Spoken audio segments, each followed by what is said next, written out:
Hi friends, मैं हूं भैरू सिंह राजपूत और आप सभी का हमारे यूट्यूब चैनल लक्ष्य गुरु क्लासेस में स्वागत है। तो राजस्थान स्टार्ट ओपन वालों के लिए भूगोल का चैप्टर नंबर 1 भूगोल एक विषय के रूप में इस चैप्टर के मैं पूरे नोट्स लेके आया हूं और मैं अलग से वीडियो डाल दूंगा पूरा पार्ट समझाने के लिए। तो बहुत पूरे पार्ट में से मैंने बहुत इम्पोर्टेंट नोट्स निकाले। तो चलो वीडियो को शुरू करते हैं। भूगोल एक विषय के रूप में, जिसमें सबसे पहले दे रखा है भूगोल जो शब्द है उसका अर्थ क्या है। तो भूगोल एक प्राचीनतम भूविज्ञान है और इसकी नींव प्रारंभिक यूनानी विद्वानों के कार्यों में दिखाई पड़ती है। भूगोल शब्द का प्रथम प्रयोग यूनानी विद्वान इरेटोस्थनीज, जो यूनानी विद्वान है इरेटोस्थनीज ने 3री शताब्दी में किया था। भूगोल शब्द का अर्थ होता है जियो और ग्राफी। भूगोल 2 शब्दों से मिलकर बना है, जियोग्राफी। जियो का मतलब होता है पृथ्वी और ग्राफी का मतलब होता है वर्णन करना। तो भूगोल का शाब्दिक अर्थ हो गया जो पृथ्वी के धरातलीय सतहों का वर्णन करता है। और भूगोल की सही परिभाषा यह नीचे दे रखी है मैंने। भूगोल वह विज्ञान है जिसके द्वारा पृथ्वी के ऊपरी स्वरूप और उसके प्राकृतिक विभागों जैसे पहाड़, महाद्वीप, देश, नगर, नदी, समुद्र, झील और जल संधि और वन आदि का ज्ञान होता है। जिसमें पहाड़, महाद्वीप और देश, नगर आदि का अध्ययन किया जाता है, उसी को हम भूगोल कहते हैं। तो अगर आगे देखते हैं भूगोल का दैनिक जीवन में क्या महत्व होता है। हम देखते हैं कि प्राकृतिक तत्वों जैसे पर्वतों, नदियों, झीलों आदि में धीरे धीरे परिवर्तन हो रहा है या होता है, जबकि सांस्कृतिक तत्वों जैसे भवनों, सड़कों, फसलों आदि में तेजी से परिवर्तन होता है। इन चीज़ों को समझने के लिए भूगोल हमारी मदद करता है। तो यहाँ पे एक शब्द दे रखा है प्राकृतिक तत्व, जिसको हम भौतिक तत्व भी कहते हैं। तो भौतिक तत्व कौन से होते हैं? जैसे पर्वत हो गई, नदियाँ हो गई, झील, ये सब क्या है? प्राकृतिक तत्व है। और यहाँ पे सांस्कृतिक तत्व, जिसको हम मानवीय तत्व भी कहते हैं। जैसे सड़क हो गई, फसल, भवन हो गए, सड़क हो गए, तो इनमें जल्दी परिवर्तन हो रहा है, जबकि प्राकृतिक जो तत्व होते हैं, पर्वत, पहाड़, इनमें धीरे धीरे परिवर्तन होता है, जो प्रकृति के ऊपर डिपेंड करता है। तो इन चीज़ों को समझने में भूगोल हमारी मदद करता है। दूसरा पॉइंट मैंने दे रखा है, एक स्थान से दूसरे स्थान पर यात्रा करते समय एक क्षेत्र से दूसरे क्षेत्र की जो विभिन्नता है जिन्हें हम देखते हैं, तो इसका कारण समझने में भूगोल हमारी मदद करता है। तो हम देखते हैं कि हम कहीं भी जाते हैं, यात्रा करते हैं, तो किसी क्षेत्र में पेड़ पौधे अधिक होते हैं, तो कोई भाग शहरी होता है, वहाँ पे मैदान होते हैं, तो कहीं पे नदियाँ होती है। तो ये जो विभिन्नताएं हैं, मतलब अलग अलग जो विभिन्नताएं हैं, उनको समझने में भूगोल हमारी मदद करता है। तीसरा पॉइंट दे रखा है, भूगोल एक अन्य पक्ष क्षेत्रीय विभिन्नताओं के कारणों को समझने कि किस प्रकार सामाजिक, सांस्कृतिक, आर्थिक और जनसांख्यिकी कारक भौतिक स्थल स्वरूप को परिवर्तित कर रहे हैं और मानवीय हस्तक्षेप के फलस्वरूप नवीन स्थल रूपों का निर्माण हो रहा है। तो तीसरा पॉइंट ये हो गया। तो इसमें भूगोल का जो दैनिक जीवन में महत्व है वो पूरा समझाया गया है। मैं इस पार्ट को अलग से आपको समझाने के लिए एक वीडियो डाल दूंगा वाइट बोर्ड पर, वो आप देख लेना। बाकी आप यहाँ से नोट्स उतार सकते हो पूरे। मैंने पूरे पार्ट में से सभी नोट्स निकाल लिए चाट के, जिसके आपको किताब में पढ़ने की नौबत नहीं आएगी। तो देखते हैं आगे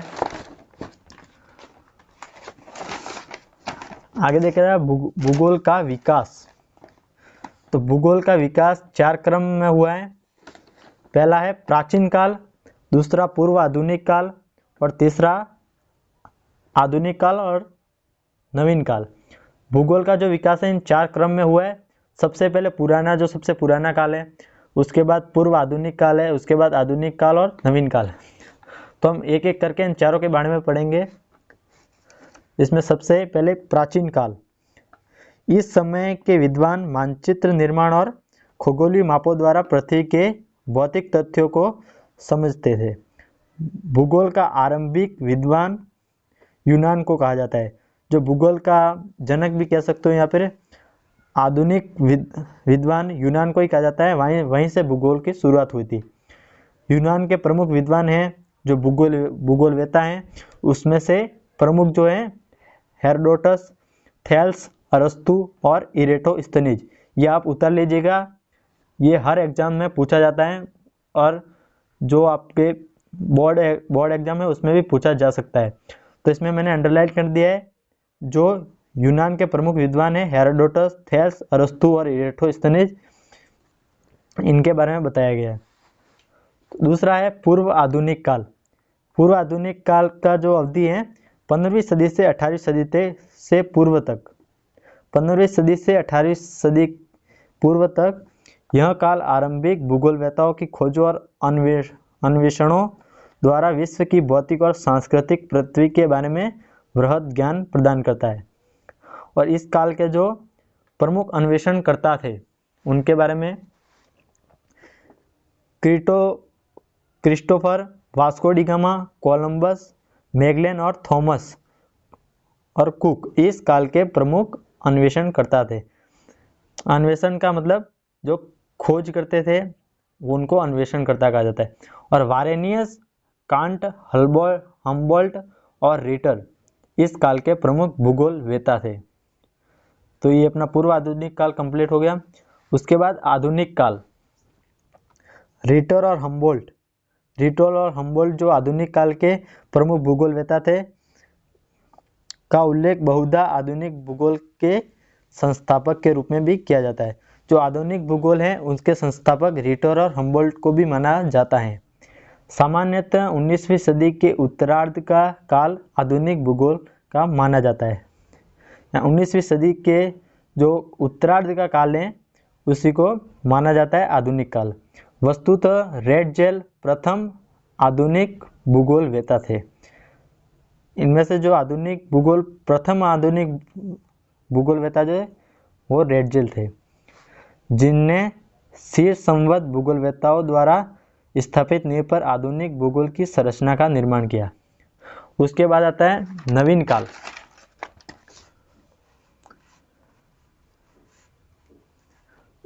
द्वितीय विश्व युद्ध के बाद भूगोल का विकास बड़ी तीव्र गति से हुआ। हार्ट्सॉर्न जैसे अमेरिकी और यूरोपीय भूगोलवेताओं ने इस दौरान अधिकतम योगदान दिया। हार्ट्सॉर्न ने भूगोल को एक ऐसे विज्ञान के रूप में परिभाषित किया जो क्षेत्रीय विभिन्नताओं का अध्ययन करता है। तो ये हो गया नवीन काल। और उसके बाद आ गया भूगोल का क्षेत्र। भूगोल के कौन कौन से क्षेत्र होते हैं जिनमें हम अध्ययन करते हैं? तो भूगोल ने आज विज्ञान का दर्जा प्राप्त कर लिया है। जो पृथ्वी तल पर उपस्थित विविध प्राकृतिक और सांस्कृतिक, प्राकृतिक यानी जो भौतिक तत्व होते हैं और सांस्कृतिक यानी जो मानवीय तत्व, उन रूपों की व्याख्या करता है। इस तरह भूगोल का क्षेत्र विविध विषयों जैसे सैन्य सेवाओं, पर्यावरण प्रबंधन, जल संसाधन, आपदा प्रबंधन, मौसम विज्ञान, नियोजन और विविध सामाजिक विज्ञानों में है।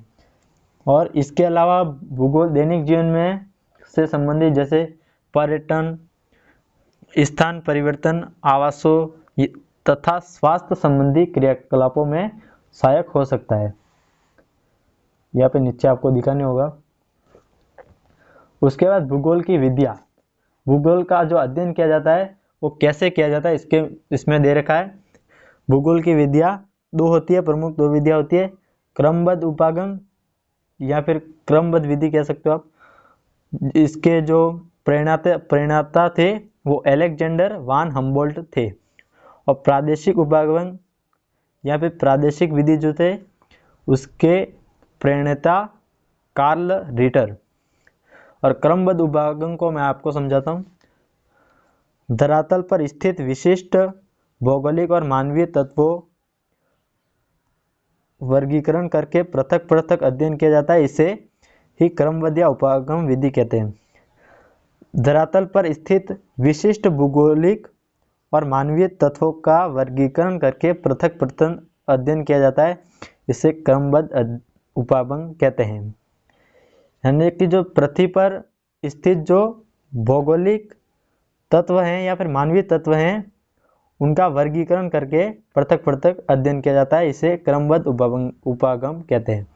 और क्रमबद्ध उपागम की जो शाखाएं हैं वो भौतिक भूगोल, जैव भूगोल, पर्यावरण भूगोल सहित मानव भूगोल, भौगोलिक विद्या और तकनीक, ये जो विद्या है इसकी मतलब जो शाखाएं हैं क्रमबद्ध भूगोल की।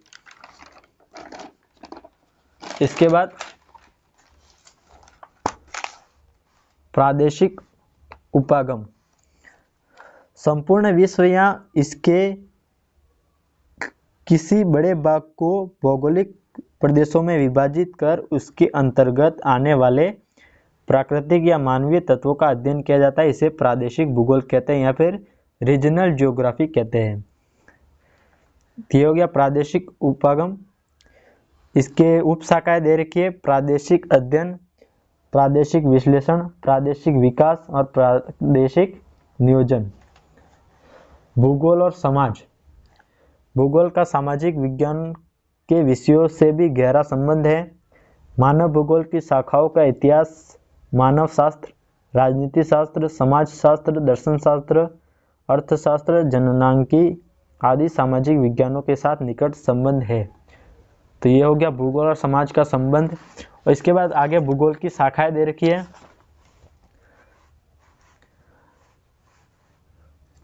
भूगोल की प्रमुख 3 शाखाएं होती है, जिसमें भौतिक भूगोल, मानव भूगोल, प्रादेशिक भूगोल। भौतिक भूगोल की